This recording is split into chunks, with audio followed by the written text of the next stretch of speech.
আজকে আমরা সন্ধ্যায় খুব ভালো একটি পিকনিকের আয়োজন করেছি, পাশাপাশি ভাবিদের সাথে নিয়ে সবাই একসাথে টাকা উঠিয়ে এই আয়োজনটা করা হয়েছে। তো চলুন কিভাবে এই ছোটোখাটো আয়োজনটা করে নিয়েছি এবং কারা কারা আমার সাথে ছিল সব কিছু দেখাবো এবং আপনাদের সাথে শেয়ার করব। আসসালামু আলাইকুম, আমি তাওজিবা মায়ের পেজ থেকে বলছি। সবাই কেমন আছেন? আশা করছি সবাই ভালো আছেন। আলহামদুলিল্লাহ আমিও ভালো আছি। তো আমরা মাঝে মধ্যে এটা করি, পাশাপাশি সব ভাবিরা বা আমাদের বাসায় পাঁচতলার ফ্ল্যাটেও ভাবিরা থাকে, তো ওনাদেরকে নিয়ে আমরা ছোটোখাটো পিকনিকের মতো করি। কখনো সন্ধ্যার নাস্তার আয়োজন করি, কখনো বা দুপুরের খাবার আয়োজন করি, কখনো বা সন্ধ্যার খাবার আয়োজন করি। আমাদের কাছে এটা করতে ভালো লাগে, সবাই আনন্দিত হয়, সাথে আমাদের বাচ্চারা একত্রিত হয় এবং ওরাও অনেক বেশি আনন্দ করে। তো সবাই কিছু টাকা উঠিয়ে একটা মুরগি নিয়ে আসলাম এবং দেখতেই পেয়েছেন যে মুরগিগুলো ছোট ছোট করে টুকরো করে কেটে নিয়েছি এবং পিস হিসাবে গণে নিয়েছি যে যতজন আমরা আছি, সাথে আমাদের বাচ্চাদের নিয়ে খাওয়া যায় কিনা। আর তার সাথে ছিল নুডলসের আয়োজন। তো পেঁয়াজ কাটা হয়েছে, কিছুটা সবজিও নিয়ে নিয়েছি নুডলস রান্না করার জন্য।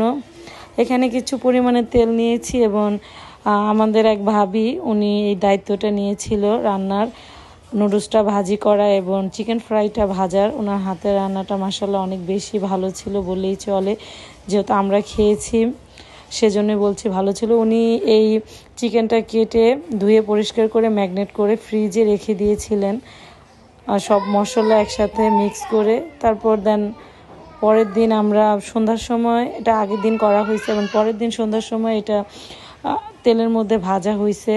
তো আমরা পাশাপাশি সবাই একটু একটু করে ভাবিটাকে হেল্প করেছি, যাতে করে তার কাজটা করতে কষ্টটা বললেই চলে একেবারে কম হয়, যেহেতু আমাদের সবারই একটা দুইটা করে বেবি আছে। তো তার কষ্টটা বললেই চলো কম হয়েছে, কারণ তার বেবিটা একটু বড়ই ছিল। তারপর আমরা এরকম চিকেন ফ্রাই ভাজতেছিলাম এবং সবাই একসাথে বসে পাশাপাশি কথা বলতেছিলাম, একটু আড্ডা দিতেছিলাম। আর এই আড্ডার ফাঁকেই কিন্তু আমাদের রান্নাবান্নাটা অনেকটাই কমপ্লিট হয়ে গিয়েছিল। চুলার মধ্যে পানি বসানো ছিল নুডলস সিদ্ধ করার জন্য। দেন সারাক্ষণই গ্যাসটা খুব সুন্দরই ছিল। যখন আমরা রান্না করতেছিলাম কিছুটা গ্যাস কমে গিয়েছিল, যার কারণে আমাদের নুডলসটা অনেকটাই একটু নরম হয়ে গিয়েছিল। এটা কোনো ব্যাপার না, যেহেতু সবাই আনন্দ করে খাবো, কিন্তু আনন্দটা অনেক বেশি ছিল। আমরা বড়রা যেরকম আনন্দ করতেছিলাম, আমাদের সাথে আমাদের বাচ্চারা অনেক বেশি আনন্দ করতেছিল। তো আমরা এরকম পাশাপাশি একজন আরেকজনকে হেল্প করে এই যে আমাদের কিন্তু রান্নাবান্না একেবারে বললে চলো কমপ্লিট। আর এর সাথে আমরা সবাইকে বলে দিয়েছিলাম সবাই সবার ঘর থেকে একটা করে প্লেট নিয়ে আসবা। আর সাথে আমাদের বাচ্চারা ছিল। আমরা শুধু বড়রা খেয়েছি তা কিন্তু নয়, ছোট বাচ্চাদেরকেও আমরা একইভাবে সমানভাবে ভাগ করে দিয়েছি। আর চিকেনের পিসগুলো মানে 3 পিস কিংবা 4 পিস এরকম করে ভাগ করে দিয়েছি সবাইকে সমানভাবে, যাতে করে কেউ কম বেশি পাবে বা মনে কষ্ট পাবে এমনটা না। এইভাবে কিন্তু আমরা মাঝে মাঝে ভাবিরা টাকা উঠিয়ে আনন্দটা ভাগ করে নিই। তো আপনারা চাইলে এই ভিডিওটা দেখে আশেপাশে যে ফ্ল্যাটের ভাবি কিংবা বান্ধবীর মতো যারা থাকবে তাদের সাথে এভাবে আনন্দটা ভাগাভাগি করে নেবেন। তো আজকের এই ভিডিওটি যদি আপনাদের ভালো লেগে থাকে অবশ্যই লাইক, কমেন্ট এবং শেয়ার করতে ভুলবেন না।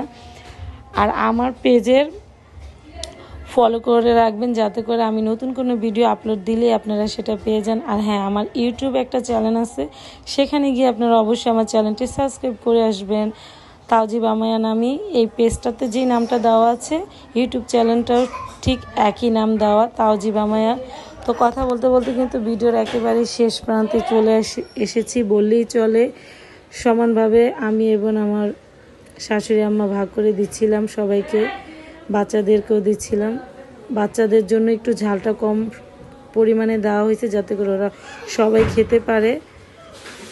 তো আজকের মতো বিদায় নিচ্ছি, সবাই ভালো থাকবেন, সুস্থ থাকবেন এবং এখানে আমরা যারা আছি সবার জন্য দোয়া করবেন, যাতে মাঝে মাঝে এরকম আনন্দ আমরা আরও বেশি করতে পারি। আল্লাহ হাফেজ।